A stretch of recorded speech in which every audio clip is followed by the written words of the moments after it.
grammar gitu ya. Sintak dari tapi grammar itu kan kalau kalimat ya. Nah, di sini adalah sintak dari kata-kata yang kompleks atau bagian dari kata-kata ya. Yang itu disebut sebagai morfem ya. Nah, morfem ini nanti akan menentukan ini apa namanya? Arti semantiknya ya.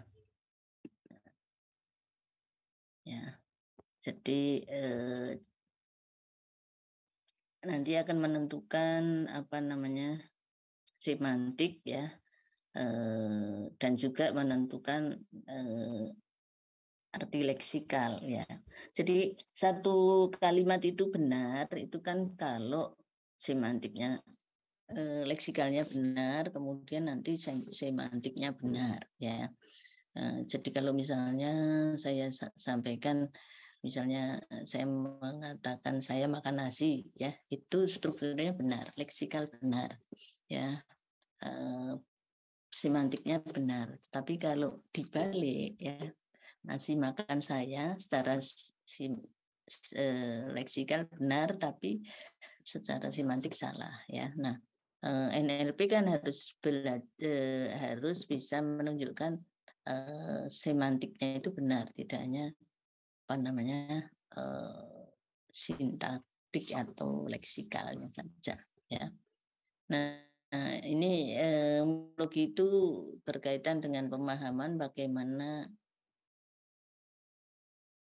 kata itu dibentuk ya, dibentuk dan semantik yang terkandung itu apa gitu ya, sehingga nanti apa namanya human atau kalau di sini kalau di NLP ya mesin itu bisa merecognize mengenali bahwa kalimat itu punya makna atau kata-kata itu punya makna ya yang benar. Makanya nanti di dalam NLP itu kita akan memisah-misah ya, akan melakukan tokenizing ya dari satu kalimat itu menjadi kata-kata ya. Nah, kata-kata itu nanti punya makna atau tidak itu ya. Makanya nanti kita perlu tahu morfem dulu ya. Ya, jadi analisa morfologi ya itu concern atau apa namanya sangat memperhatikan struktur ya, yang di struktur atau elemen-elemen kata ya, atau kalau nanti morfologinya kalimat ya elemen-elemen kalimat itu yang punya makna ya. Nah, itu biasanya kalau di dalam elemen-elemen kata itu disebut morfem ya, morfem ya. Nah, ini contoh dari jadi morfem itu bisa diklasifikasi menjadi dua tipe, yaitu misalnya free morfem ini ya, boy, mother dan sebagainya itu bisa dikatakan free morfem itu karena dia independen ya, independen bisa berdiri sendiri. Ya, girl itu punya makna kan, boy punya makna, mother ya itu punya makna ya. Jadi dia bisa berdiri sendiri ya dalam satu kalimat. Nah, kemudian ada yang namanya bonmorfem. Bonmorfem itu yaitu dependent, kata-kata yang itu tergantung pada kata lain gitu ya. Tidak bisa berdiri sendiri ya. Jadi bisa, hanya punya makna kalau dihubungkan dengan kata lain gitu ya. Ya. Nah, ini nanti digunakan untuk kalau nanti NLP itu mengenerate suatu kalimat ya. Jadi ketika ditemukan misalnya kata bone morpheme, nah berikutnya itu apa sih gitu yang cocok itu ya. Jadi itu bisa nanti diprediksi oleh metode ya. Jadi kalau misalnya ada kata misalnya ada kata kerja ya. Kerja ini kan bisa apa namanya, berdiri sendiri yang punya makna kan kerja. Tapi bisa juga dia pun dengan kata lain ya, misalnya kerjasama ya. Nah makanya nanti kan kalau ada kata kerja gitu ya, maka berikutnya apa, bisa kerjasama, bisa hanya kerja saja ya. Nah yang bond morphem ini mesti ada dia dependen terhadap kata lain gitu ya, tidak bisa berdiri sendiri ya. Ya, nah ini bond morphem ini nanti kerja atau beroperasi kalau dihubungkan dengan kata lain gitu ya. Nah, cara menghubungkannya nanti pakai derivation, inflection atau compounding ya. Dari turunannya atau infleksinya atau gabungannya gitu ya. Ya, nah derivation itu ini concern with the way morphem are connected ya to existing lexical form ya. Jadi ini kalau dari derivation ini ya atau turunan itu mesti nanti ada dihubungkan dengan huruf lain itu dengan cara ini membentuk afiks ya. Nah, afiks itu bisa prefix ya, bisa suffix ya. Jadi kalau misalnya kalau di dalam bahasa Indonesia ini ya, awalan ya, akhiran gitu ya. Ini prefix ya di bahasa Inggris ada ya, misalnya ada an ya, atau misalnya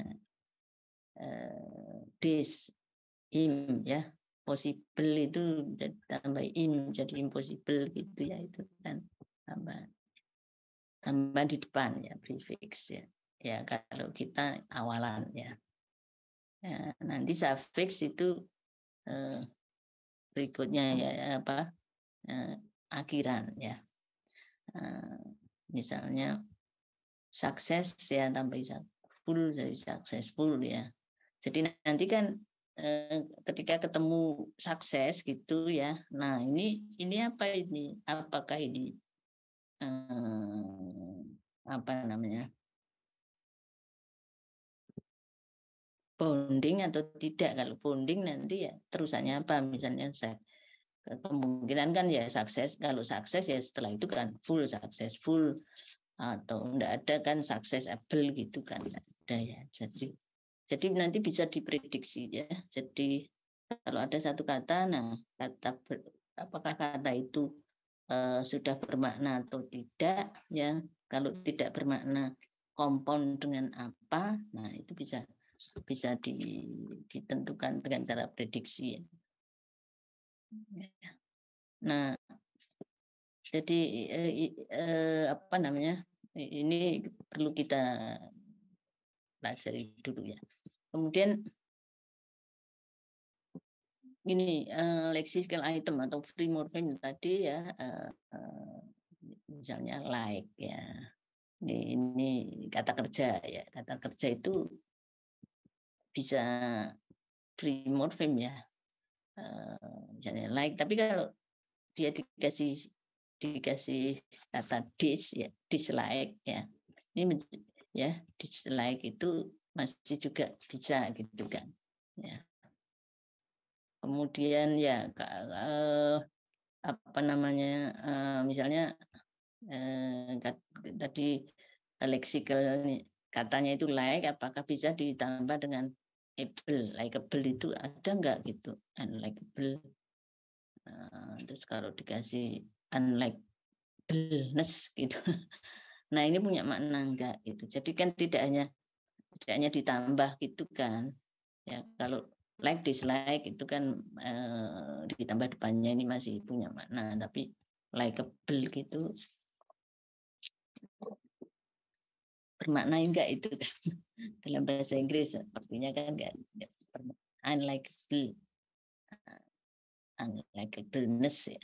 Jadi tidak ketika menambahkan awalan atau keakhiran itu kan tidak hanya menambahkan aja gitu ya, tapi itu harus nanti diidentifikasi apakah itu punya makna atau tidak. Ya. Ya kalau misalnya ya unlike itu punya makna ya. Unlikeness ya punya makna juga gitu ya. Likely ya punya makna gitu. Likelihood punya makna, unlikelihood juga punya makna. Nah, ini kan dari kata like aja itu kalau ditambah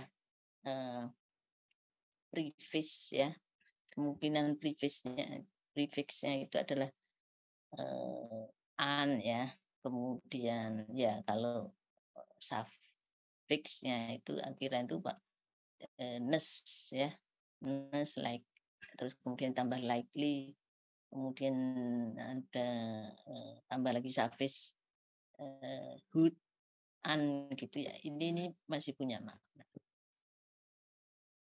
Jadi nanti mengenerate kalimat ya itu dilihat dari mengenerate kata gitu ya.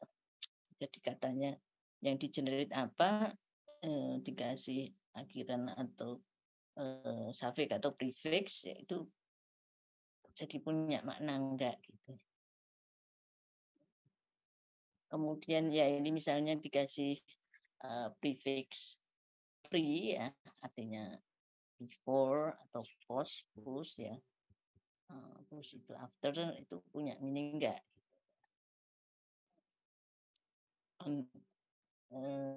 Apa namanya? Kasih prefix misalnya unhappy ya, not happy itu punya meaning. Kemudian ada prefix de ya. De itu the fame misalnya atau this ya, un discover, uncover ya, decompose ya itu kalau kalau katanya kompos kasih de juga punya makna, tapi kalau misalnya like tadi dikasih de punya makna. Sama saja ini akan berlaku ketika di dalam bahasa Indonesia ya. Jadi misalnya ya satu kata itu ditambah awalan apa gitu punya mana enggak gitu ya. Makan dikasih awalan itu ya masih memakan ya masih punya makna. Dikasih akhiran an punya makna juga makanan. Tapi dikasih awalan ber gitu nggak punya makna kan bermakan itu apa. Jadi dari satu kata itu Anda bisa bayangkan ya, bisa mengenerate sekian kata lain yang punya makna dengan menambah awalan ataupun akhiran ya, atau menambah keduanya. Ya. Nah ini di dalam NLP nanti terjadi gitu ya, ketika mengenerate bahasa itu ya. Anda bayangkan kan kalau Anda menggunakan apa itu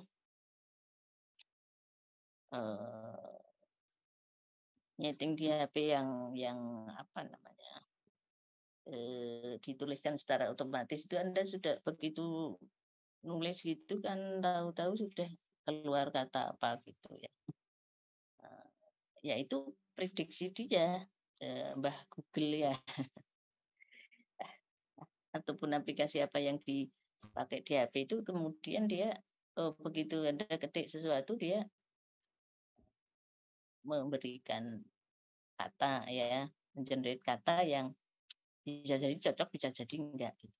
Kadang-kadang enggak kepikiran gitu ya kita ketik itu dikiranya betul gitu tahu-tahu wah salah gitu karena dia memberikan kata yang salah gitu ya itu kalau kalau saya kadang-kadang sebel tapi ya sudah tahu akhirnya begitu saya ketik itu saya lihat dulu ini apa dia ubah apa gitu ya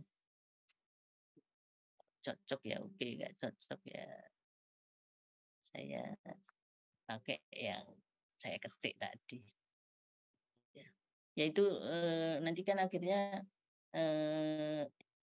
NLP itu dengan NLP itu kita bisa mengenerate kalimat ya, mengenerate kalimat ya. Atau biasanya disebut sebagai language generator itu ya. Itu karena dengan satu kata tadi bisa mengenerate banyak banyak kata yang tepat dan itu nanti bisa dirangkai ya tergantung konteksnya. Oke, kemudian ada inflection ya. Inflection itu satu proses morfologi ya yang mengadaptasi ya atau ya memakai kata-kata yang eksis yang sudah ada gitu ya. Kemudian dia membentuk satu sentence ya.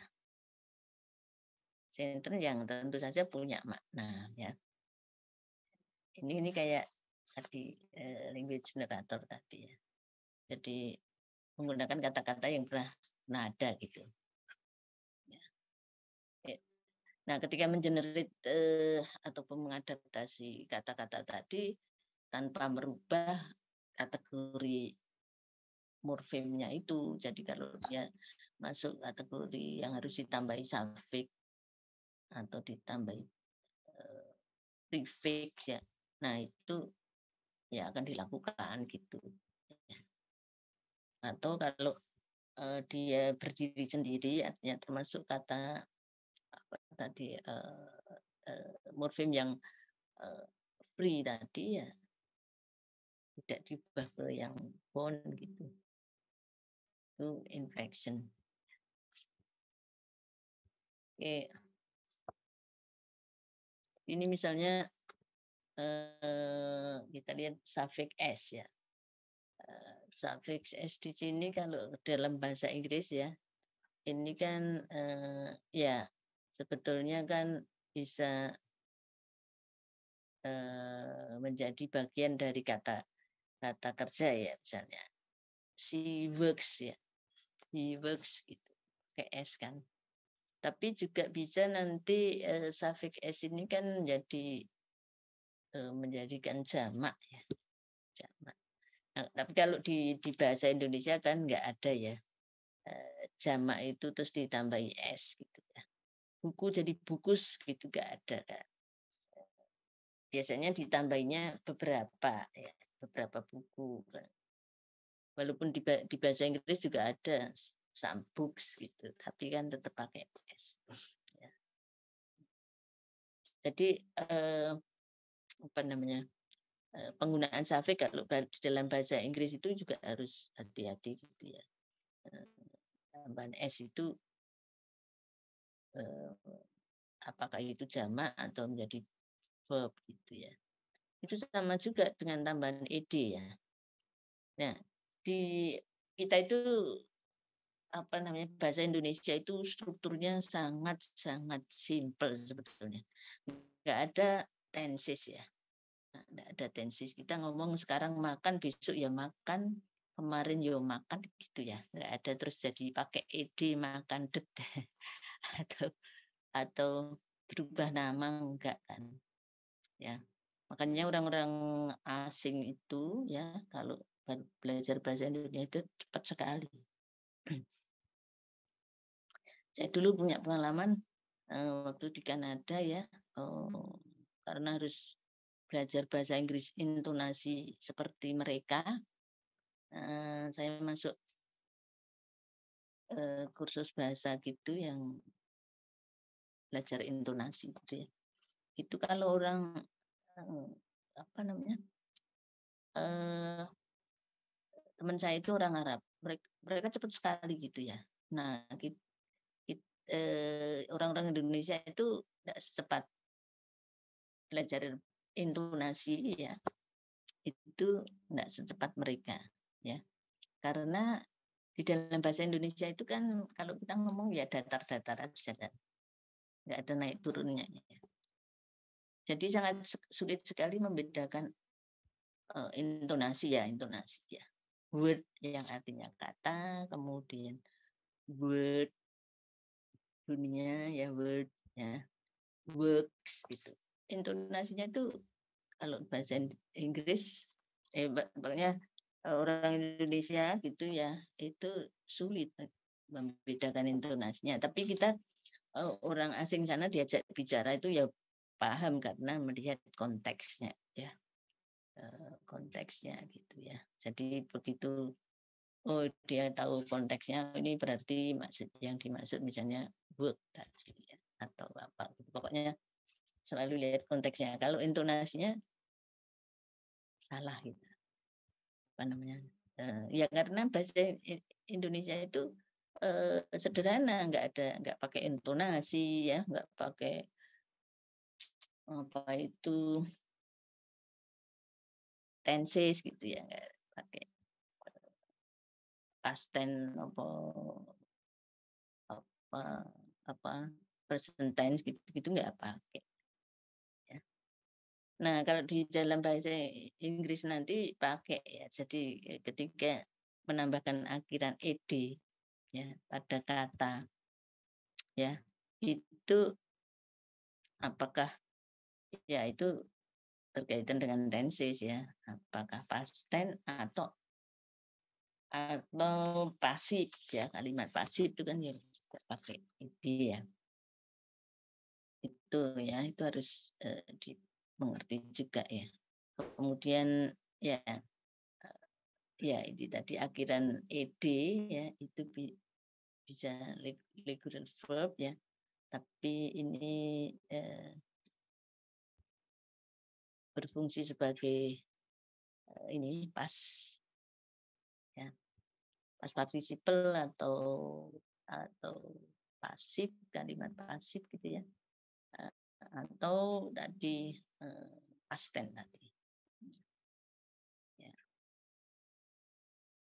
Terus tadi menjadi studied to eaten ya, ini kan hanya sebetulnya nambahkan ed gitu tapi bisa berubah ya, berubah tergantung tensesnya.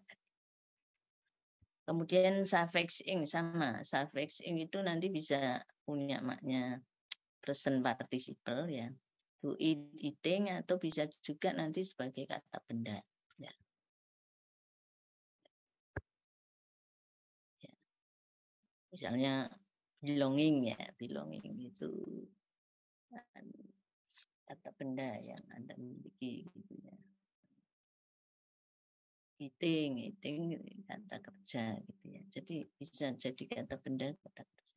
Nah, di dalam NLP nanti ketika mengenerate sentence itu juga melihat konteks itu ya. Jadi ini jadi kata kerja atau jadi kata kerja, atau misalnya jadi kalau pakai ing ya, kalau nambah ing itu jadi kata kerja atau jadi misalnya kata benda gitu ya. Nah, itu tergantung nanti di kata-kata di depannya itu.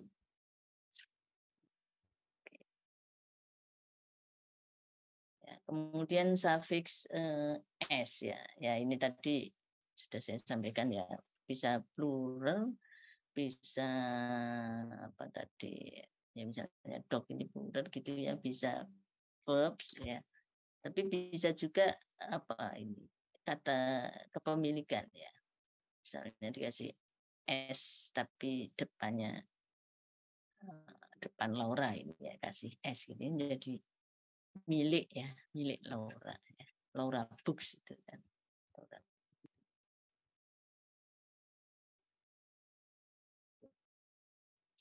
Nah, kalau di bahasa Indonesia awalan akhiran itu tidak sekompleks di dalam bahasa Inggris gitu ya. Karena tidak ada kan tambah S terus jadi itu milik gitu ya. Ya kalau milik ya misalnya buku milik Laura ya, ya mesti ada kata kerjanya milik ya. Kalau di bahasa Inggris kan tinggal dikasih S ya. Jadi lebih simpel sebetulnya nanti ketika kita melakukan pemrosesan bahasa alami dengan bahasa Indonesia ya. Kemudian akhiran R ya, itu juga ER maksudnya ya. Itu juga bisa sebagai nanti sebagai komparatif atau sebagai apa namanya, ya komparatif misalnya quicker ya, quicker. Bisa juga sebagai jadi misalnya jadi user gitu ya, sebagai pengguna misalnya. Atau misalnya TikTok jadi TikToker ya. Ya, sampai gitu jadi dia berperan sebagai apa gitu. Lecturer ya. Oke, kemudian sama suffix es itu juga bisa sebagai superlatif marker ya. Jadi bisa menunjukkan yang sangat gitu ya. Quickest itu yang paling gitu kan. Ya. Cipes ya paling. Nah ya. Seperti itu.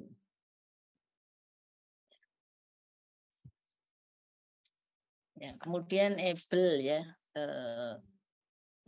Apple itu ya bisa ditambahkan ya itu nanti bisa sebagai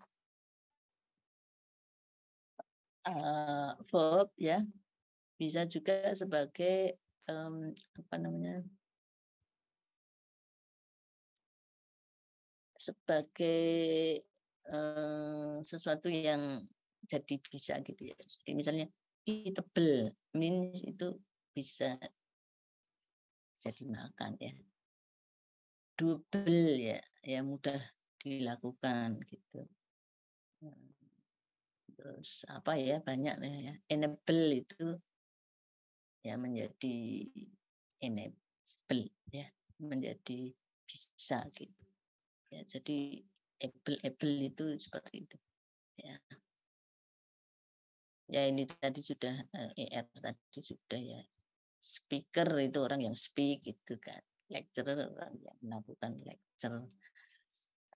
Ya. Gitu. Nah, kemudian ada suffix full dan fullness ya, full dan less. Full itu menunjukkan ya ini abundance ya banyak gitu atau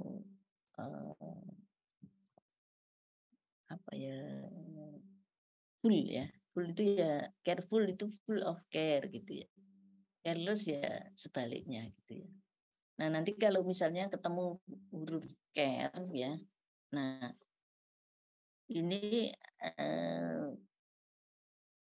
NLP itu bisa memprediksi apakah ini nanti jadi careful atau careless ya nah itu tergantung pada konteksnya ya jadi kalau misalnya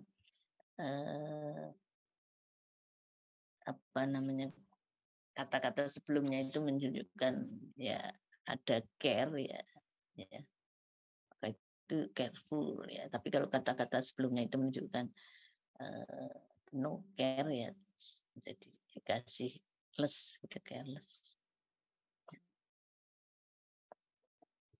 ya kemudian ya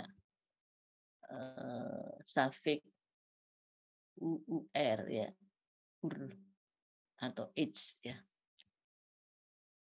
fail menjadi failure ya itu untuk menunjukkan noun ya atau ya biasanya kata-kata kata benda ya failure kegagalan ya marriage ya nah, terus kemudian suffix hood ya itu juga nanti menjadi bentuknya ini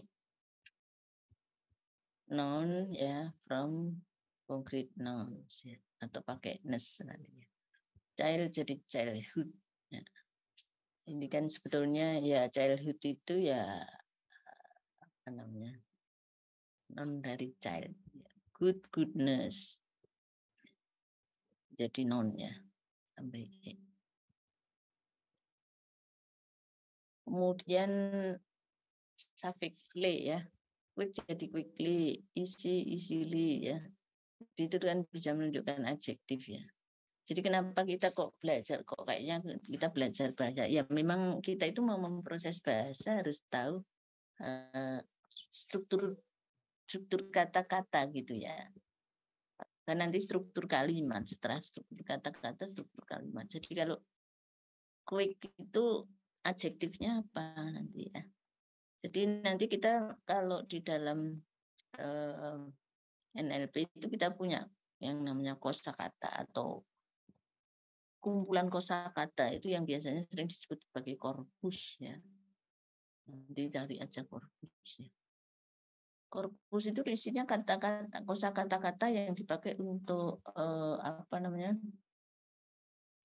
Untuk mengenerate NLP itu, untuk memproses NLP menjadi suatu language untuk keperluan tertentu gitu ya. Ada kata-kata, kemudian kosakata, nanti ada suffix, prefix ya. Terus kemudian nanti itu tadi kalau misalnya ini harusnya adjektif gitu. Quick jadi harusnya quickly ya, tambah ly gitu ya. Kalau misalnya apa jadi kata benda ya ditambahi er tadi misalnya.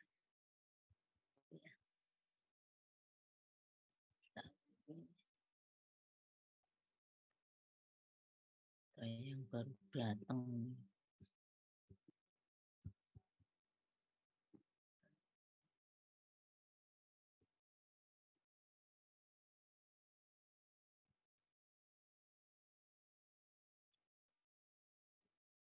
Kuliah jam 7:30, jam 8:30 baru datang. Ya sementara ini masih saya bolehkan, tapi besok lagi saya nggak akan ini ya, apa namanya, nggak akan saya admit untuk masuk. Itu sudah menunjukkan ketidakseriusan ya. Kuliah kok lambat 1 jam. Boleh nggak gitu kalau kuliah kuliah tidak online, offline mesti nggak boleh.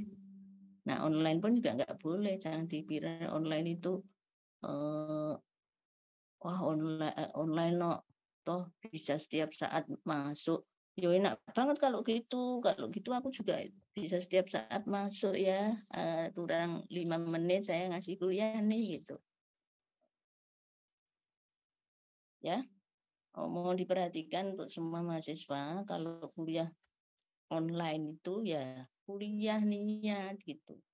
Jangan kuliah online udah 1 jam baru masuk itu loh. Kuliah ini itu jadwalnya adalah 7:30 ya. 7:30 ya. Tentu saja saya masih memberi toleransi lah ya, kalau terlambat sampai 10 menit itu ya oke lah. Tapi kalau terlambat 1 jam itu enggak serius gitu. Ya. Ya ini toh kuliah ini apa? Kuliah ini kan enggak wajib kan. Ya batalin aja gitu. Kalau enggak niat gitu. Ya. Saya nggak bisa mentolerir yang kayak gini gitu loh ya. Kayaknya nyepelek kayak gitu loh. Menyepelekan ya itu apa nggak penting gitu. Kalau nggak penting ya nggak usah kuliah.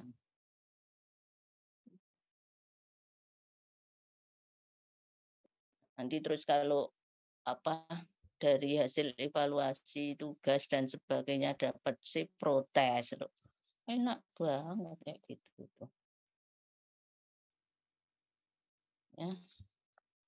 Baik ya, jadi perhatikan kalau niat kuliah ya kuliah, tapi kalau nggak niat ya udah nggak usah kuliah gitu ya, jangan sesukanya nanti jam 9. Kemarin ada yang masuk jam 9 lebih gitu loh, ngapain gitu loh, itu kan cuma ngejar presensi toh gitu loh. Kalau saya ngejar presensi ya saya 5 menit sebelumnya presensi yuk gitu udah.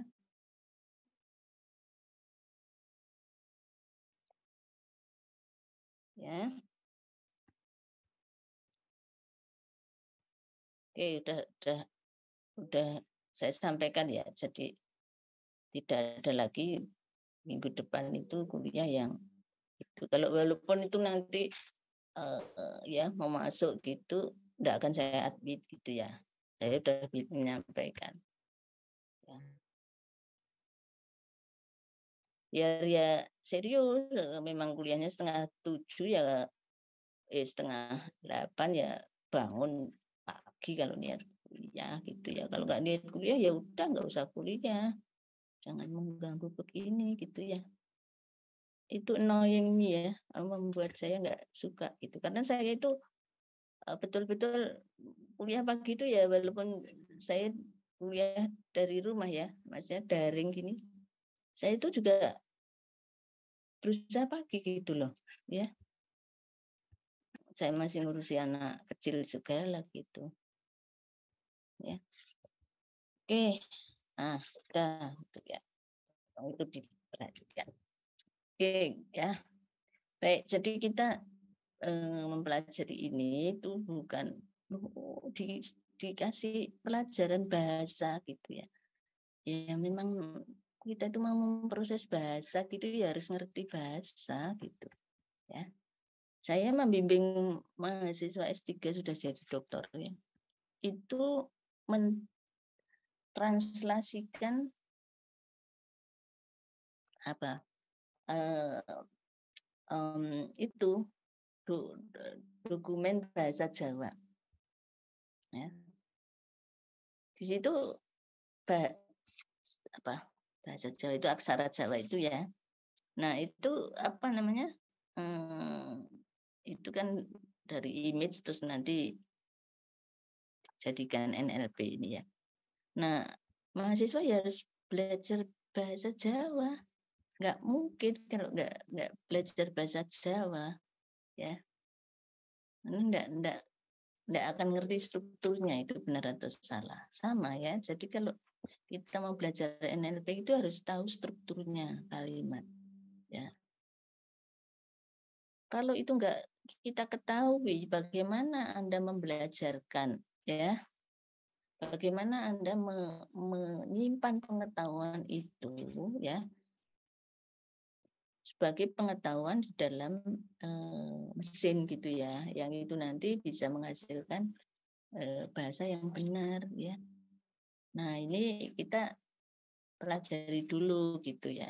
Ya sebetulnya kan ini merefresh lagi gitu ya. Anda lihat di mana-mana mesti kalau NLP itu ya mempelajari ini dulu gitu ya dari awal. Kecuali kalau Anda memang sudah expert gitu ya ini sudah karena sudah tahu sudah pernah belajar gitu ya tidak harus belajar ini gitu ya. Ngajar memberi pelajaran S3 NLP saya punya itu ya. Ya enggak dari sini ya. Karena dia sudah punya bekal NLP di S1, S2 gitu. Nah, ini kan S1 ya. Jadi bekalnya ya harus dari bawah gitu. Ya. Oke ya, jadi itu ya. Nah, ini tadi kenapa ini tadi ya, kita belajar ada suffix prefix itu untuk mengenerate kata ya. Mengenerate kata. Ya Anda sudah eh, tahu kan kalau Anda mengaktifkan yang otomasi apa itu yang kata-kata otomasi itu kan begitu Anda baru menulis sesuatu gitu kan terus diganti sama dia apa gitu ya. Ya kadang-kadang cocok dengan konteks, kadang enggak gitu kan. Nah, itu kan ya tadi begitu ada satu kata apa sistem itu akan menambahkan sesuatu gitu ya, generate kata yang kadang cocok kadang enggak gitu ya. Nah kalau kalau kalau NLP-nya itu sudah bagus ya tentu saja akan cocok ya sesuai kontak gitu. Dalam rangka ke sana itu ya ini kita harus tahu morfologi tadi. Bagaimana membentuk kata ya, struktur kata yang benar. Ya. Jadi misalnya itu kan enggak ya, itu kan enggak bisa ditambahkan ke setiap kata kan. Coba apa ya tidak bisa ditambahkan di setiap kata. Ada yang bisa ditambahin misalnya lecturer, quicker, easier bisa. Tapi misalnya apa namanya misalnya katakan ditambahkan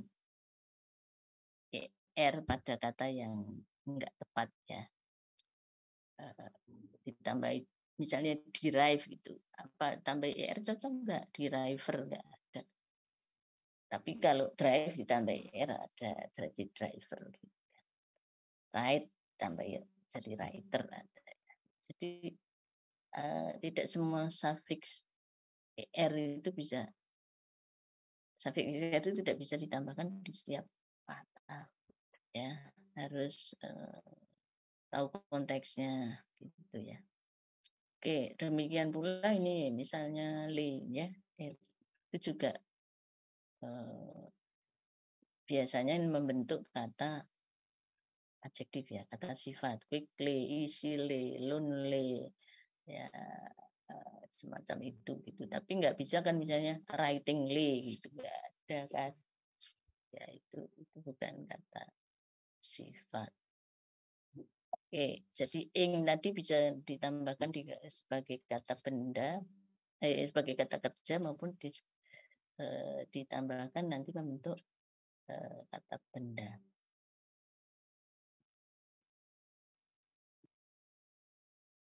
Oke, ada pertanyaan.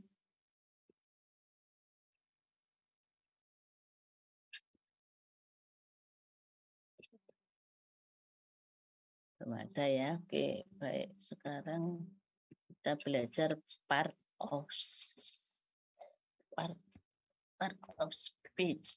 Ya, sebentar.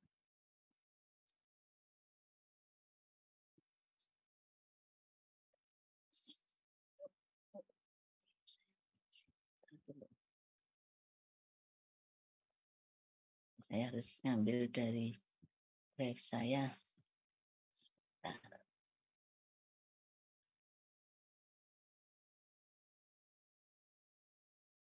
Nah, oke. Nah.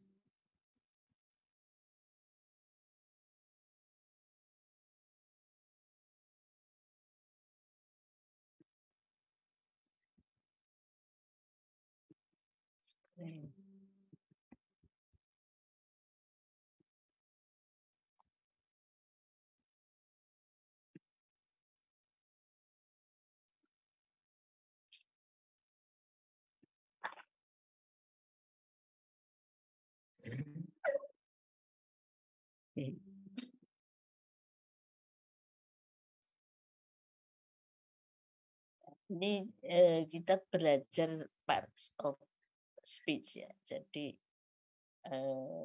sebetulnya kenapa ini kita refresh lagi ya. Jadi kalau kita membentuk kalimat itu kan ada mana yang jadi kata benda gitu ya. Mana yang jadi nanti adjektif, kata sifat. Ya, jadi misalnya kalau kalau kita mau menerangkan sesuatu gitu kan perlu kata sifat ya, bukan bukan adjektif misalnya ya. Nah, jadi ini yang kita perlu refresh lagi gitu ya, supaya kita tahu gitu ya. Jadi apa namanya part of s- s- ya part of speech-nya itu apa gitu ya. Kita lihat di non. Ya. Non itu kan ini kata benda ya. Menerangkan person, place, thing dan sebagainya. Tetapi ini kan terbentuk dari satu kata gitu ya. Ya, kata benda. Nah, nanti ada frase kata benda ya. Frase kata benda yang menerangkan person gitu ya. Misalnya orang yang berbaju merah yang duduk di depan yang apa namanya duduk di depan TV sambil minum kopi itu frase kata benda ya adalah misalnya bapak saya. Nah, itu kan yang kalimat yang panjang tadi kan menerangkan person ya. Nah, nanti di NLP itu sering apa kesulitannya itu di situ ya. Kesulitannya di situ. Jadi kalimat yang panjang yang itu anak kalimat menerangkan apa? Frase, kata benda, menerangkan kata benda kah, tempat kah, apa sing ya, benda ya atau idea. Itu yang sering keliru ya. Jadi saya mempelajari ya sudah dulu tuh ngamati yang namanya Google Translate itu ya. Ini bukan bukan apa namanya untuk penerjemahan gitu ya. Tapi saya meng, apa ingin tahu gitu perkembangannya Google Translate ya. Jadi di awal-awal itu Google Translate itu hanya menerjemahkan kata demi kata. Baru mampunya itu ya. Jadi baru mampunya itu ya. Jadi ketika ketika menerjemahkan dari bahasa bahasa Indonesia ke bahasa Inggris itu kata per kata ya. Nah, perjalanannya kemudian sudah dia sudah mempelajari grammar ya. Tetapi grammar yang sederhana gitu ya. Jadi kalau kalau kalimatnya itu sederhana gitu ya, misalnya saya pergi ke pasar gitu ya. Dia dengan mudah menerjemahkan itu sesuai dengan eh, kalimatnya apa bahasa grammar bahasa Inggrisnya.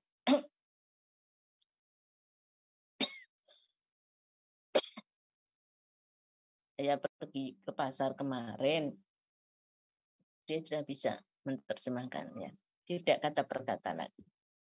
Nah, kemudian semakin ke sini itu dia sudah mulai mengenali yang namanya frase kalimat ya. Jadi kalau kalimatnya panjang gitu sering sudah benar ya. Jadi misalnya tadi yang berbaju merah duduk di depan TV sambil minum kopi sambil mendengarkan musik ya, itu kan kalimat panjang. Itu adalah bapak saya misalnya. Nah, ini yang depan-depan ini tadi kan sebetulnya menggantikan person. Nah, itu sudah mulai bisa ya, tetapi masih terbatas artinya tidak panjang sekali gitu ya. Nek panjang sekali itu masih salah. Ya. Nah, nanti di dalam itu apa namanya dalam kita mempelajari pola-pola kalimat itu harus ngerti itu. Ini frase ya, frase yang menerangkan person, person sebagai subjek kah, sebagai objek kah, ya itu harus ngerti polanya gitu ya. Nah, itu nanti yang nanti akan di, di, bisa dibelajarkan ke dengan metode pembelajaran ya. Itu bisa juga nanti sebagai knowledge ya knowledge ke NLP. Oke, ya. Jadi kita lihat dulu. Jadi itu ya. Ya. Ya, jadi ini kan ya non ya non non tadi bisa nemo particular person, place, thing, idea gitu ya. Itu ya. Nah, biasanya ini dengan capital letter gitu ya. Nah, kemudian compound noun ya. Compound noun itu do not name a particular person ya, place or thing ya, do not need capitalization ya. Misalnya country, bulan, school ya. Nah, ini common noun siapa. Jadi kata-kata benda yang common ya. Tidak perlu ini ya. Kita sudah tahu. Nah, kemudian lagi bagaimana dengan pronoun ya. Nah, pronoun ini kan sebetulnya menerangkan noun juga ya. It is substitute for noun.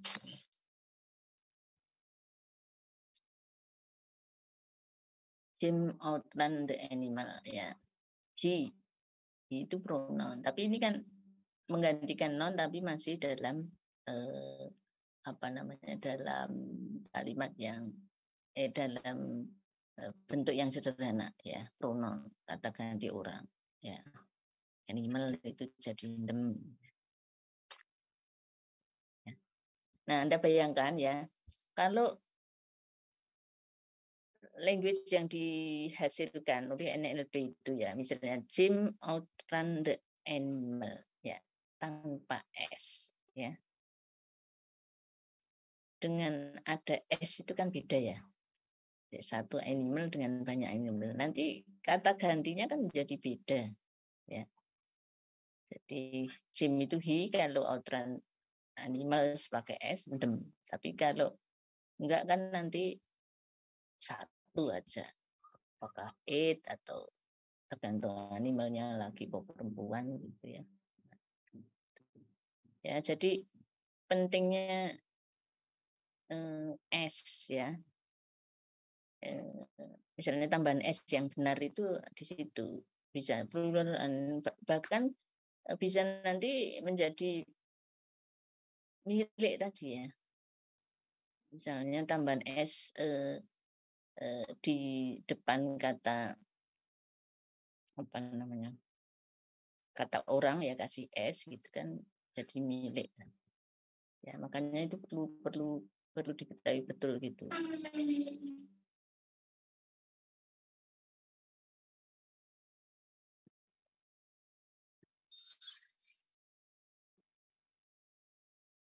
Nah, kemudian verb ya. Verb itu kata kerja ya, itu kita sudah tahu. Nah, frase. Frase verb itu eh, apa namanya? Jadi frase yang menunjukkan kata kerja itu bisa panjang ya. Misalnya apa misalnya kalau saya mengatakan Bapak A sedang mengajar ya.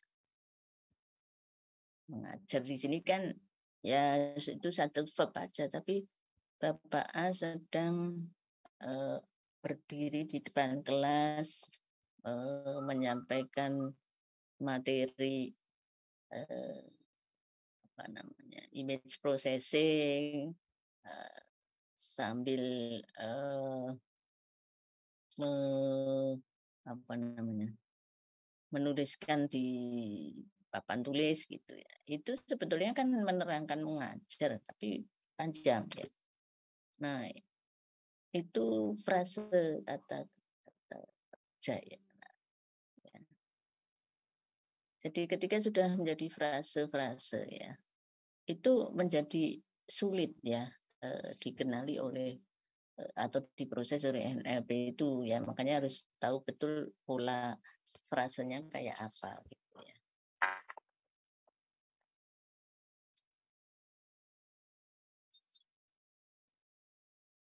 Nah, preposisi ya. A word that show the relationship between noun and some other word in sentence ya. Jadi preposisi ya. Preposisi itu ya kalau kita kan kata depan gitu ya. in, out, through, atau nanti ada verb yang ada frase yang menggantikan kata depan gitu ya. Nah, itu apa? Sulit juga gitu. Maksudnya misalnya frase yang menggantikan kata depan ya, itu bisa panjang gitu ya. Itu nanti salah satu kesulitan NLP itu di situ ya. Kalau kalau kalimatnya kompleks panjang-panjang itu terus ini frase apa ya, terus nanti punya makna apa itu menjadi sulit. Kemudian ya ini adjektif ya, adjektif itu kata keterangan kan. Jadi menerangkan atau memodifikasi noun atau pronoun ya. Jadi misalnya boring ya. Ini tadi kan dari kata bore tambah ing ya, tapi ternyata tidak menunjukkan kata benda, tapi menunjukkan adjektif ya. Boring day ya atau exciting day ya. Ya. An adjective can tell what kind, which one, or how many. Kalau kalau di kita ya, kalau di bahasa Indonesia kan kata kata-kata adjektif ya, kata sifat.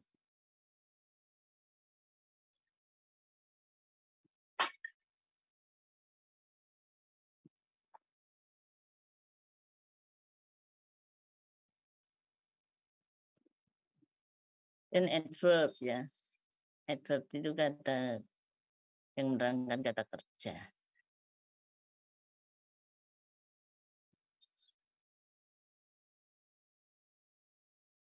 Ya ini biasanya ini menjelaskan ya berkaitan dengan menerangkan kata kerja ya, misalnya dia bekerja, misalnya dia belajar secara bagaimana ya, slowly, atau bisa juga menunjukkan kapan, kapan ya, later, soon ya, atau di mana, atau menunjukkan keseluruhan ya, thoroughly atau oke.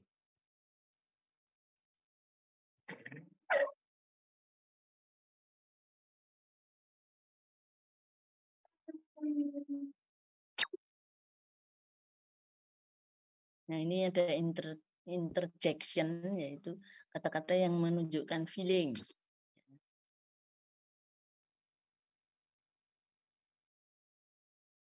Nah, ini misalnya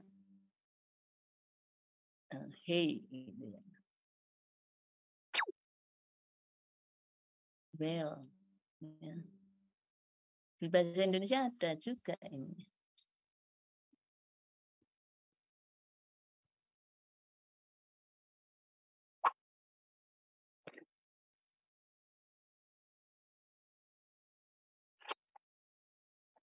Kemudian ada conjunction. Conjunction itu menghubungkan kata-kata dengan kata-kata yang lain. Biasanya and ya. Kalau di kita ya dan atau ya. Oke.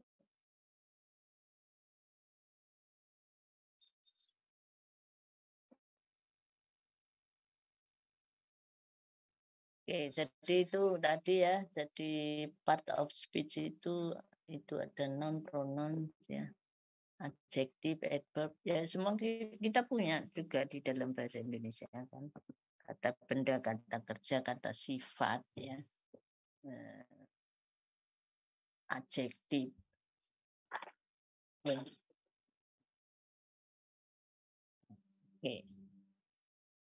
Baik, jadi itu apa namanya? berkaitan dengan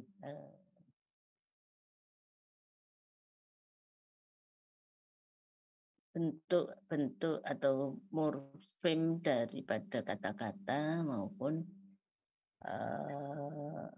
part part of speech tadi. Ya. Nah, ini saya tunjukkan ya, sebentar.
Oke,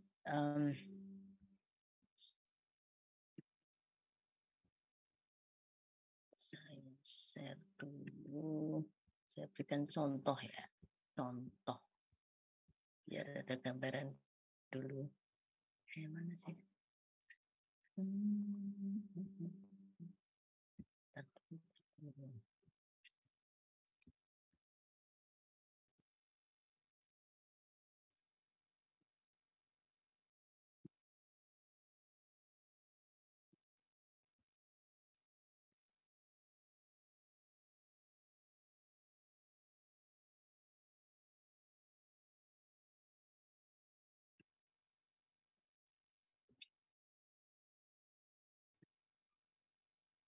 Oke.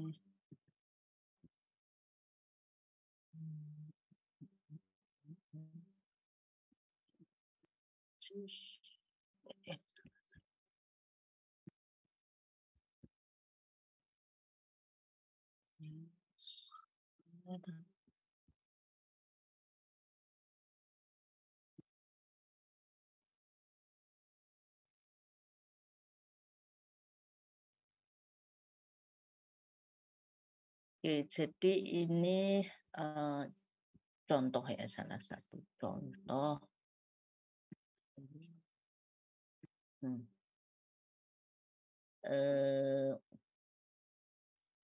Pengolahan bahasa alami yang dipakai sebagai alat bantu pembelajaran bahasa Jawa yang bertataran bahasa Boso. Ya kalau Anda orang Jawa, yang orang Jawa mesti ngerti ya, bahasa Jawa yang bertataran Boso itu kan ada kromo, kromo inggil gitu ya, nguku, kromo, kromo inggil gitu ya. Pada intinya kalau orang berbahasa Jawa itu komunikannya atau yang diajak omongan itu adalah orang yang lebih tua, orang yang misalnya lebih terhormat, begitu tidak bisa sesukanya ya, tidak bisa memakai bahasa Jawa yang seperti dengan teman gitu ya. Nah, jadi ini salah satu contoh gitu ya. Jadi penerapan NLP ya. Jadi kalau bahasa Jawa itu punya hierarki ya. Nah, di sini saya mencoba membuat satu sistem ya yang menerjemahkan dari bahasa Indonesia ke bahasa Jawa. Tetapi tidak serta-merta bahasa Jawa ngoko ya atau yang dipakai sehari-hari saya ngomong dengan teman saya, enggak. Tapi saya melihat ya, mempertimbangkan yang diajak komunikasi itu siapa. Misalnya saya anggap misalnya yang diajak komunikasi ini dengan bapak saya gitu ya, orang tua saya. Maka tentu saja saya akan menggunakan kromo inggil. Jadi terjemahnya itu kromo inggil ya. Jadi di sini eh, kita kita mempertimbangkan eh, komunikannya itu siapa gitu ya. Jadi misalnya di sini ya, kayak kita lihat di sini, saya tunjukkan dulu ya. Tak cari lagi bisa enggak? Tapi kelihatan loh ya. Jadi misalnya di sini komunikasinya dengan teman ya, dia rakyat biasa dan sebagainya ini. Nanti apa namanya akan ketemu misalnya, oh kalau kalau itu dengan teman tapi kemudian berada di apa namanya satu tempat tertentu gitu ya. Misalnya gini, saya dengan Pak Retanggi Wadoyo itu kan teman ya. Kalau bahasa sehari-hari yang ngokong teman gitu ya. Tapi karena misalnya saya ngomongnya itu di kantor, di tempat yang resmi, ya, maka nanti nggak bisa pakai ngoko ya. Nah, ngokonya harus yang ngoko halus gitu ya. Jadi nanti sistem ini akan menentukan ini ngoko halus apa ngoko ngoko biasa atau kromo inggil gitu ya. Begitu. Nah, nah kemudian nanti ada terjemahannya ya. Nah, mari saya tunjukkan dulu seperti apa gitu ya. Ya. Jadi bisa nangkep ya, nanti bisa Anda baca. Jadi pada intinya tadi sistem ini menerjemahkan dari bahasa Jawa ke bahasa Indonesia ke bahasa Jawa karena ini untuk belajar bahasa Jawa. Namun mempertimbangkan siapa yang saya ajak bicara ya. Jadi ini saya mempertimbangkan yang kita sebut sebagai faktor-faktor sosial.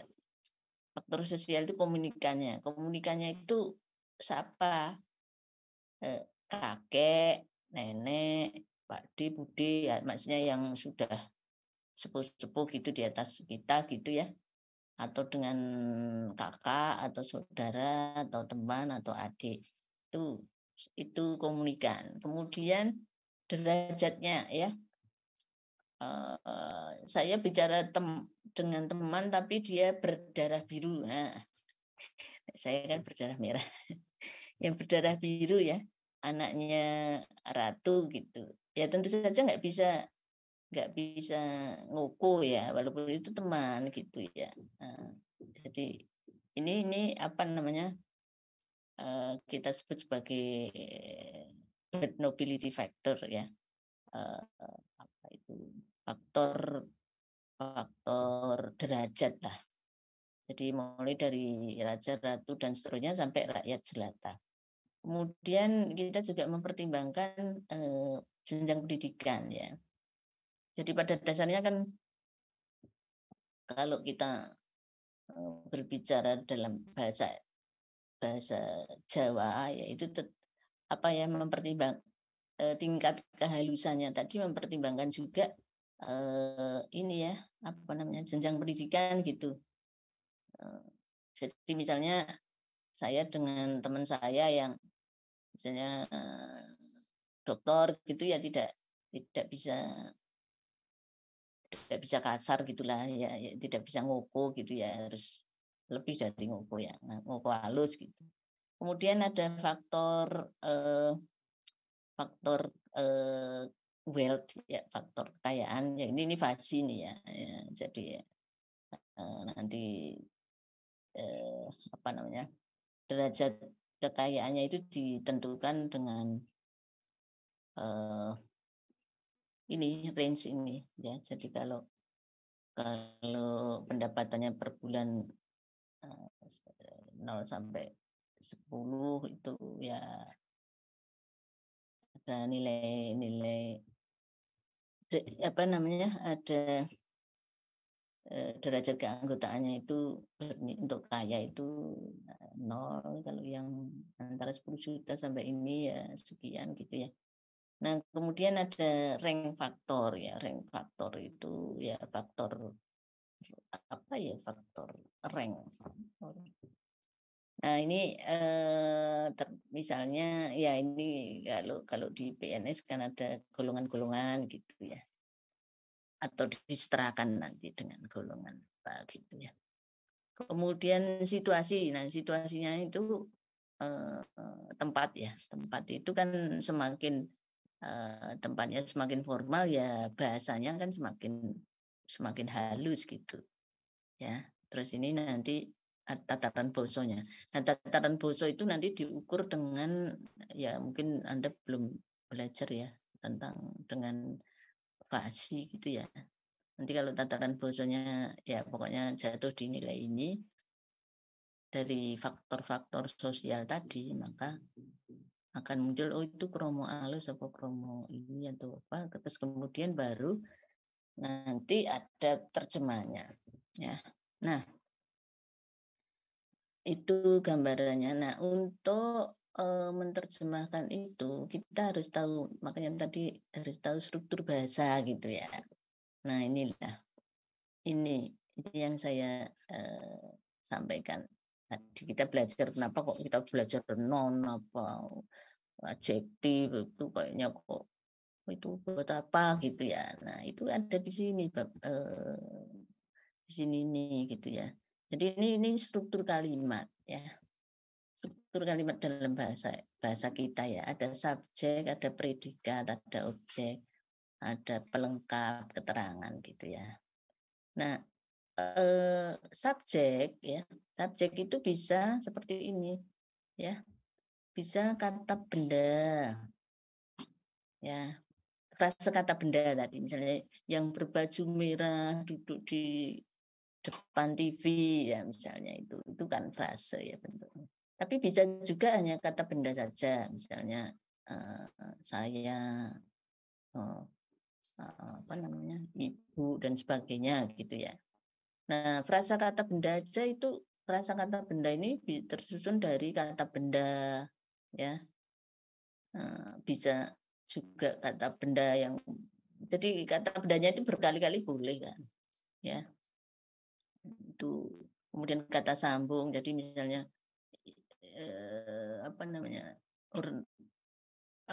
orang yang itu kan pakai kata sambung ya duduk di depan TV gitu ya. Nah, ini kata benda itu bisa seperti ini ya, bisa terdiri dari kata benda saja atau kata benda terus kemudian kata sambung, terus kata benda lagi, terus bisa juga diikuti kata penjelas ya.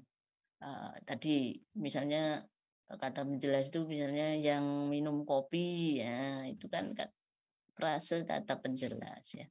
Kata sifat ya, kata sifat bisa kata ya. Ini strukturnya kayak gini. Jadi di dalam mengolah bahasa itu kita memang harus tahu struktur kalimat itu karena ini nanti yang menjadi pengetahuan di sistem itu gitu ya. Kata bendanya apa di sini ayah, ibu, buku dan lain-lainnya ya. Ini kita nanti punya kosakata kata benda itu macam-macam gitu. Nanti punya kata sifat rajin malas kurus banyak lagi gitu ya. Kata sambung dan atau gitu. Kata partikel itu ini itu kata menjelas yang ya. Nah, Anda perhatikan di sini bahwa subjek ini ya, subjek tadi yang terdiri dari itu tadi ya, bisa kayak gini tadi ya. Ya, ini kalau digambarkan dengan automata ya, ini yang belajar automata ini ya. Seperti ini nih ya. Jadi dulu mungkin Anda belajar automata itu buat apa gitu ya. Tapi ini ada ini ya. dari state key 0 ini ya, ini dapat misalnya kata benda, terus nanti ada kata benda lagi ya, terus apa gitu ya. Ini sebetulnya inilah ya. Oke, predikat juga begitu. Nanti predikat itu ya, predikat itu tersusun dari prasakata kerja ya. Kata kerja sendiri, prasakata kerja itu ada pewatas ya, pewatas itu sedang, sudah gitu ya. Jadi boleh ada kata pewatas, kemudian kata kerja transitif ya. Transitif itu kan yang tidak merupakan objek gitu ya. Saya tidur itu kan kata kerja transitif gitu ya. Nah, kemudian tak transitif kan yang membutuhkan objek ya. Saya makan ya, itu transitif, tapi saya makan nasi ya, itu kata kerjanya tak transitif ya. Nah, bisa juga pakai tadi frasa kata kerja ya. Ya intinya frasa kata kerja itu eh, frase kalimat atau anak kalimat yang menjelaskan sebagai kata kerja. Ya. Kemudian ya objek seperti itu ya. Objek itu bisa macam-macam ini. Objek itu bisa sebentar. Halo?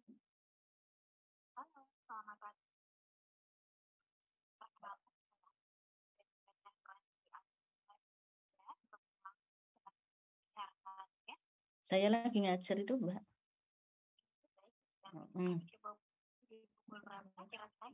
Eh, saya ngajar, saya itu sampai sore. Sore di pukul berapa kira-kira? Harus ngecek dulu ya, Mbak. Tidak bisa yang saya sampaikan nanti. Saya perlu ngecek di Google Calendar saya, tapi saya sampai sore ini. Baik, jika begitu untuk nanti sore kami coba hubungi saja kembali di pukul 16.30. Ya, coba nanti ya. Baik, jika begitu terima kasih. Ya. Selamat pagi. Oke, jadi ini objek ya, objek juga gitu ya. Objek itu tersusun dari apa namanya, frase objek juga gitu ya. Ya ada semacam kayak begini nih, untuk objek. Nah kemudian apa namanya, oke. Nah tadi kan untuk menentukan komunikasi ya, apa namanya, untuk menentukan jenjang komunikasi, apakah tadi bahasanya nanti terjemahnya itu ngoko halus atau kromo gitu tadi, memperhitungkan beberapa faktor-faktor itu ya, faktor-faktor yang saya sampaikan tadi ya, ada faktor ini apa namanya, faktor birth nobility, faktor usia ya, faktor education tadi, faktor kekayaan, faktor rank gitu ya. Terus ada faktor tempat tadi ya. Nah, itu dihitung dengan cara fasi ya. Nah, Anda mungkin belum tahu ya. Nah, nanti hasil perhitungan fasi itu kita menghasilkan nilai ya. Nah, nilainya itu nanti oke, terjemahnya apa gitu ya. Nah, kalau sudah ditentukan tahu terjemahnya ya, nah baru kemudian apa namanya, diterjemahkan ya. Nah, mari kita lihat ya. Jadi kalau kita lihat di sini ya, NLP-nya itu di sini ya. Jadi input itu dimasukkan dalam bahasa Indonesia ya. Nah, kemudian nanti dilakukan yang namanya lexical analysis ya. Jadi lexical analysis itu apa namanya, dari kalimat tadi dipotong-potong ya. Jadi kata-kata ya. Nah, dicek apakah kata itu cocok di kosakata. Ya, jadi kita punya yang namanya kumpulan kosakata ya. Jadi terdiri dari sebanyak kata gitu ya. Nah, kalau itu cocok, oke ya. Artinya kalau kalau kalimat tadi ya, misalnya kalimatnya ibu pergi ke pasar gitu ya. Nah, itu dites. Kan itu kalimat itu dipisah-pisah ya. Nanti ada ibu pergi ke pasar ya. Nah, itu dicek dengan kosakata kita ada enggak gitu. Oh, ternyata semua ada. Ya. Ya. Ini benar ya. Dicek. Apakah bisa tidak ada di kosakata? Bisa. Jadi misalnya ibu gone ke pasar. Ya, bukan pergi tapi gone. Ya. Atau going ya, ibu going ke pasar. Nah, itu ketika sudah dilakukan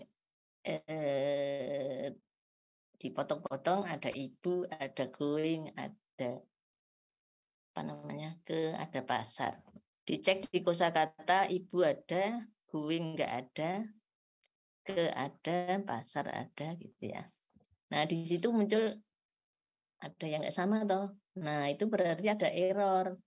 Kenapa? Karena bahasa Indonesia kok ada going gitu ya. Nah, ini suruh betulin. Ya, jadi ke sini betulin.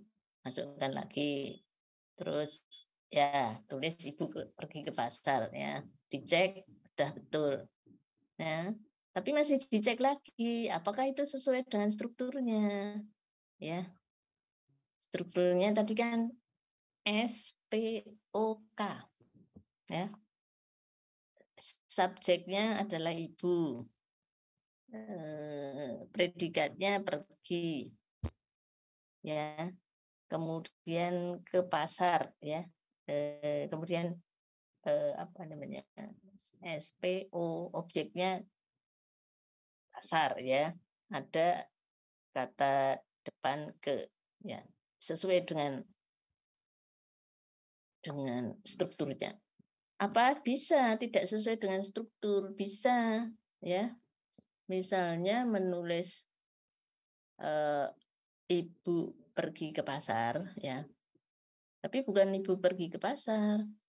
Ibu pasar ke pergi. Kalau dicek di kosakata itu ada semua. Ibu ada, pasar ada, ke ada, pergi ada. Tapi ketika dicek di sini ya, di struktur kalimatnya nggak cocok. Ibu ya ke pasar pergi nggak cocok. Ibu kata depan ke pasar objek pergi predikat nggak cocok dengan tadi ya polanya tadi kan SPOK ini tadi. Nah, makanya kenapa kita belajar pola-pola itu ya. SPOK atau ini ya. Pelengkap keterangan ya. Nah, kalau nggak cocok ya. Kalau nggak cocok ya error. Itu strukturnya nggak betul, suruh betulin, masukin lagi gitu ya. Nah, kalau sudah betul, ibu pergi ke pasar, ya dihitung nih komunikannya dengan siapa. Saya ini misalnya saya pilih tadi komunikasinya apa namanya dengan teman ya, tapi misalnya berdarah apa berdarah biru ini ya. Nah, maka ada nilai di sini 0,8 ya. Itu teman saya itu seusia dengan kakak saya. Nah, ada lagi nilai di sini ya. 0,8 ya. Terus dia teman saya itu ya jadi dari rank usia tadi ada kakak ya toh berdarah biru ya Raden Ayu ini Raden Ayu ada nilai 0,8 gitu kan. Terus dia ya teman saya itu sudah sarjana sih ya gitu. Jadi dari situ ada nilai 0,65 ya. Terus ya karena dia itu anak raja ya, anak keraton ya mesti kaya lah gitu ya. Jadi dari sini kekayaannya itu ada itu 0, ada nilai dari situ nilai derajat kekayaannya itu 1 gitu ya. Terus saya omongan ini misalnya oke karena dia tadi S1 gitu ya. Kalau S1 itu kan setara dengan kalau golongan ya setara dengan 3A gitu ya. Itu 0,35. Kemudian apa saya ngomong itu di tempat yang ya ketemunya itu di kantor gitu ya. Di kantor ya itu di ya school atau kampus ini gitu. Atau di meeting room ya misalnya boleh meeting room ya 0,8 ya. Nah dari situ nanti menggunakan metode karena saya menggunakan metode FASI yang saya pakai adalah apa di sini saya sebutkan maksimin ya. Jadi semua faktor-faktor itu saya apa namanya semua faktor-faktor itu saya n-kan ya ini di di pembelajaran di apa namanya kuliah FASI ya itu semua saya n-kan. Nah saya pakai metode max-min ya yang paling sederhana. Nah kalau n itu diambil yang minimal dari nilai-nilai tadi. Yang paling minimal adalah dari tadi ya yang saya sampaikan tadi yang paling minimal itu adalah 0,35 ya. Nah 0,35 itu jatuhnya adalah ngoko alus ya. Ngoko alus ya nilai X-nya itu dari yang saya sampaikan tadi yang paling minimal adalah dari faktor golongan tadi 0,35 jadi jatuh di ngoko alus. Maka nah setelah itu ya ngoko alus ya terus generate language ya kemudian di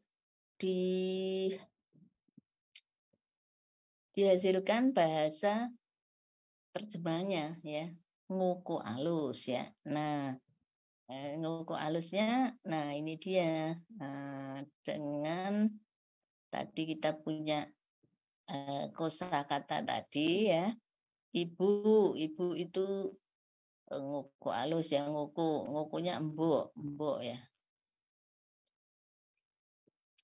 Terus tadi pergi ya pergi masa di sini enggak ada tuliskan ya tapi pergi itu ngoko alusnya nanti tindak ya ke itu ya datang datang sekolah datang pasar ya pasar itu peken ya jadi nanti muncul apa namanya ibu tadi ibu pergi ke pasar jadi ibu tindak mbok tindak datang pasar gitu. Datang peken ya. Nah cuma ini contohnya ini lain bukan ibu ke pasar tapi ini yang saya contohkan di sini ibu apa wis ibu sebentar ibu sudah memberikan buku bahasa Jawa adik di sekolah kemarin. Nah cuma yang diajak omong itu teman rakyat biasa lulus SMA, terus kekayaannya sekian, golongannya 3A gitu ya, menggunakan Maksmin tadi. Jadi ini iterasinya juga bisa dipilih pakai Maksmin atau pakai Einstein atau Lukasiewicz ya. Nah, kemudian dari situ ini ketemu ngoko alus ya. Ngoko alusnya itu ini. Jadi ngoko alus ya, Ibu wis ya. Tadi sudah memberikan buku wis nukoke buku. Wis numbaske sorry. Numbaske buku basa Jawa kangge adik ing sekolah Kolowi. Ya. Ini dan paper ini sudah dipublikasi long time ago ya. Ini sudah lama dan ada apa namanya orang asing yang tertarik dengan sistem ini. Ya, begitu. Ya. Jadi ini contoh daripada NLP ya, daripada NLP penggunaannya untuk translasi bahasa Jawa. Ini saya membimbing mahasiswa S2 ini ya. Kalau yang mahasiswa S3 saya itu yang saya ceritakan tadi dari dokumen dari apa buku-buku kuno itu ya yang berbahasa Jawa, beraksara Jawa ya. Itu ternyata di keraton sini itu tinggal sedikit ya. Yang ada itu di mana? Di Eropa sana, di Belanda sama di Norwegia. Jadi mahasiswa saya nyari data itu ke sana ya. Ya ada sih ya apa biaya penelitiannya gitu ya. Itu ke sana lengkap dan itu dari dokumen bahasa Jawa yang sudah usang ya. Bukan bukunya ya sudah kuno-kuno gitu. Itu kita dapat perhalamannya itu foto ya. Nah, kemudian dari foto itu karena bahasa Jawanya itu karena dokumennya kan sudah usang jadi ada yang ya aksaranya itu kepotong-potong ya pokoknya harusnya gandeng nggak gandeng gitu. Nah, itu direstorasi dulu ya. Jadi dilakukan image processing untuk memperbaiki aksara itu. Itu satu pekerjaan sendiri ya. Nah, setelah itu baru ditransliterasikan. Cuma untuk itu kan harus ngerti tadi struktur bahasa Jawanya itu ya. Nah, itu saya sih nggak tahu juga gitu. Cuma kami dibantu pembimbingnya itu adalah salah satunya dari profesor dari sastra Jawa sana ya. Yang tahu persis gitu. Jadi kalau bahasa Jawa itu misalnya kata ini itu harus setelah itu apa terus kalau ada apa pasangan apa ya istilahnya ada tanda baca dalam bahasa Jawa ya dalam aksara Jawa itu terus berubah jadi pakai apa gitu saya nggak ngerti tapi dapat bantuan dari sana sehingga akhirnya pola-pola kalimat tadi ketemu pola-pola kalimat beraksara Jawa ya itu ketemu ya. Nah, kalau ini tadi kan kita punya pola tapi bahasa Indonesia ya semua orang tahu lah SPOK ini gitu ya. Nah ini pola-polanya pola-pola kalimat beraksara Jawa itu ketemu ya. Itu wah itu memang mahasiswa saya itu hebat maksudnya mau banget belajar ya karena penelitiannya itu ya belajar basa Jawa tadi yang cukup kompleks ya ya kita dibantu dari profesor dari mana itu dari sastra Jawa tadi ya setelah tahu pola-polanya ya mudah gitu semua kurang lebih ya seperti ini ya, kita kita ngecek, leksikal analisisnya gitu ya. Jadi itu tadi kalau kalimat ya, itu dipotong-potong. Jadi kata-katanya itu benar nggak secara bahasa Jawa gitu. Terus ya yang sulit kan di sini nih, ngecek apakah pola-polanya itu benar gitu ya.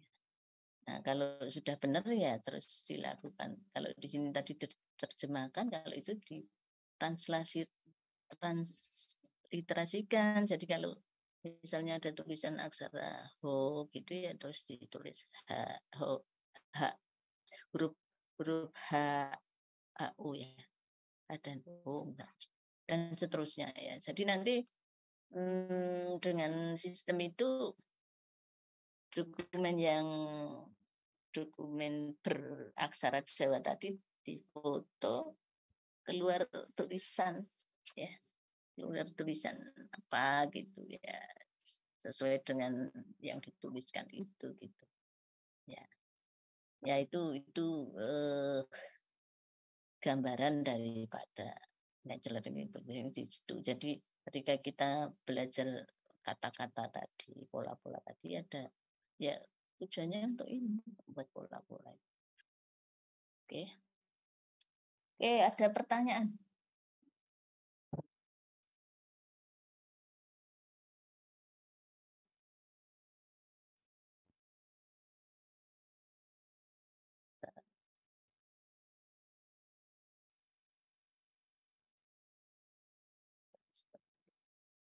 Ada pertanyaan?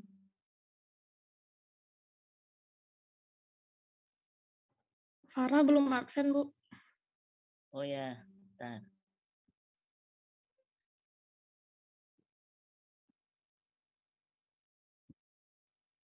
Oke, presensinya saya ini lagi.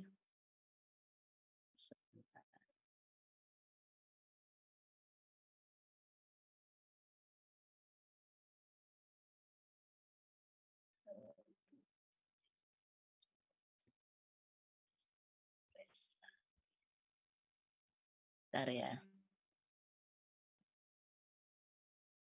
Hilang. Refresh dulu. Si master.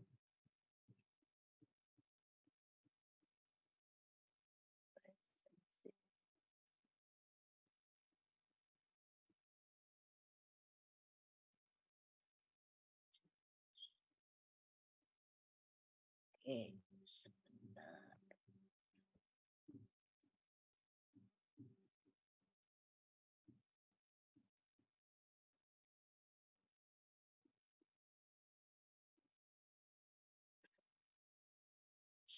Share. Yang mana sih? Ini. Oke, silakan.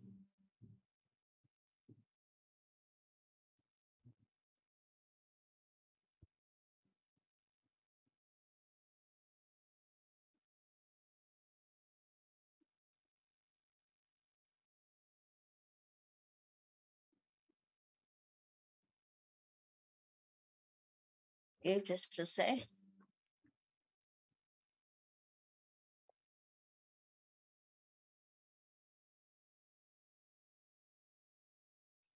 Sudah ya, baik. Jadi itu tadi kuliah yang saya sampaikan.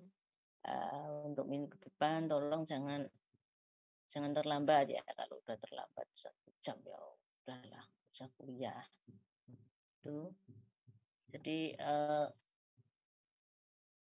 kenapa saya sampaikan itu ya, saya tidak mau terinterupsi dengan hal seperti itu karena saya juga serius ya. Saya bukan tipikal orang yang ya kalau memberi kuliah sesukanya sendiri, kuliah 5 menit atau cuma meninggalkan apa namanya materi di situ belajar sendiri, nggak juga seperti itu ya. Saya serius, ya saya minta mahasiswa yang yang memang sudah memilih kuliah dengan saya ya serius juga gitu. Kalau nggak mau nggak apa-apa, dibatalkan saja gitu. Itu sama enaknya gitu. Saya tidak mengikat Anda, ya. Anda pun juga bebas, artinya tidak terikat, tidak terpaksa gitu ya. Nah, itu. Oke ya, baik itu saya cukupkan sekian. Terima kasih. Assalamualaikum warahmatullahi wabarakatuh. Waalaikumsalam warahmatullahi wabarakatuh. Terima kasih Bu.